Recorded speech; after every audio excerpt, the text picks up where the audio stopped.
நான் அந்த ட்ரீம் 11 ஒன்று போனேன் சார். அதுக்கப்புறம் மேட்சை நிம்மதியாகவே பார்க்க முடியல சார். பார்த்தா என்னடா ஆடுறடி ஃபர்ஸ்ட் பால் ஏடா செட்டில் ஆகணும்னு தெரியாதா, என்னதான் பேட்டிங் கற்றுக்கிட்டே ஐயோ போல் இவன் பாரு ஷார்ட் பாலா அப்புறம் அடிக்கிறான்னு தெரியல, ஏன் ஷார்ட் பால் போகிறேன் அப்படியே ஒரு டென்ஷன்லேயே அந்த மேட்ச் ஃபுல்லாக பார்க்குறேன் சார்.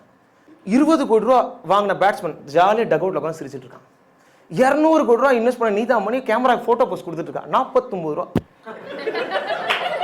ஐயோ ஐயோ ஐயோ ஐயோ ஐயோ ஆட மாட்டேன்னு ஒரு மென்டல் பதட்டத்திலேயே பார்த்துட்டு இருக்கேன் நான். அன்னைக்கு SRH ஆடுறாங்க, Travis Head first ball out ஆகணும், ஐயோ கேப்டன் அவுட் ஆச்சு அப்படின்றான். பக்கத்துல இருந்து ஏமிரா தெலுங்கு அப்பாயா அப்படின்றான் ஒருத்தன். நீ நான் ட்ரீம் 11 அப்பாயிடா. நான் டிராவிஸ் ஹெட் அவுட் ஆனப்போ அந்த காவியா மாறன் டென்ஷனா இருப்பாங்க ஸ்கிரீன்ல, நானும் டென்ஷனா இருப்பேன். எனக்கு காவியா மாறன் எனக்கு ரிலேட் ஆகுது. Kavya same emotions, I understand. Invest பண்ணவங்களுக்கு தானே அந்த வழி தெரியும், காசு போட்டவனா கஷ்டம், ஆடுறவனுக்கு என்ன தெரியும். வாழ்க்கையில நான் காவியா மாறனோட ரிலேட் ஆகும் நான் நினைச்சே பார்த்தது இல்லை சார். அதனால தான் சொல்றேன், இந்த CSK செலக்டர்ஸ்லாம் செலக்ட் பண்றாங்க பாத்தீங்களா, பிளேயர்ஸ்லாம் அவங்களாம் நல்லா செலக்ட் பண்ணணும்னா ஒரே வழி தான், டெய்லி தயவு செஞ்சு ஒரு 4 தடவை ட்ரீம் 11 ஆடுங்க. நீ அப்படி ஒரு டென்ஷன் ஆகும் பத்தில, அப்போ 4 மேட்ச்ல உங்களுக்கு தெரிஞ்சது யாரை செலக்ட் பண்ணு யாரை செலக்ட் பண்ணக்கூடாதுன்னு. எனக்கு அவ்வளோ அறிவு இல்லை, அவ்வளோ டேலண்ட் இல்லைன்னு எனக்கு தெரியும். ஆனால் ட்ரீம் 11 ஆனதுக்கு அப்புறம் தான் மேடம் எனக்கு தெரிஞ்சது எனக்கு சுத்தமாக லக்கே இல்லை. அதாவது வாழ்க்கையில் நீ உழைக்கணும்டான்னு ட்ரீம் 11 தான் எனக்கு சொல்லிச்சு.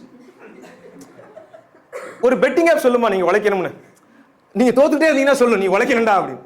நான் வந்து பெட்டு கட்டி மேடம், என்னோட ரேங்க் என்ன தெரியுமா மேடம், அதில் 1,36,27,632 மேடம். UPSC எக்ஸாம் எழுதி தான் பெட்டர் ரேங்க் எடுத்திருப்பேன். எழுதியிருக்கலாம் ஆக்சுவலா. நான் பெட் பண்ணிட்டு அந்த ரேங்கை பார்க்க நீ படிச்சிருக்கணும்டா, நீ எல்லாம் கலெக்டர் ஆக வேண்டியவன்டா, போய் ட்ரீம் 11 போய் இப்படி அசிங்கப்படுறியடா. அது எந்த அளவுக்கு வெறுப்பாயிருச்சுன்னா, நான் இப்போ வந்துட்டு ஜோசி நம்பிக்கைலாம் எனக்கு அவ்வளோவா கிடையாது. ஆனால் இப்போ நான் ஜோசியர்கிட்ட போகலான்னு இருக்கேன்.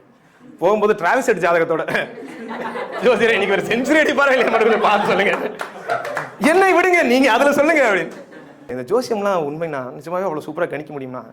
நீங்களாம் கேம்பிளிங் பண்ணுங்கடா, உங்களால் தான் ஃபியூச்சரை ப்ரெடிக்ட் பண்ண முடியல, ப்ரெடிக்ட் பண்ணி கரெக்டாக இன்வெஸ்ட் பண்ணி பெரிய காசு எடுத்துட்டு போங்கடா, கேசினோவுக்கு போங்கடா, ரூலே ஆடுங்கடா. எதுக்கடா எங்க கூட வந்து கஷ்டப்பட்டு இருக்கீங்க, 250 ரூபாய்க்கு கடை எனக்கு ஜோசியம் சொல்லிட்டு இருக்கேன் அப்படின்னு. இவ்வளோ பெரிய ஸ்கில்லை வச்சுக்கிட்டு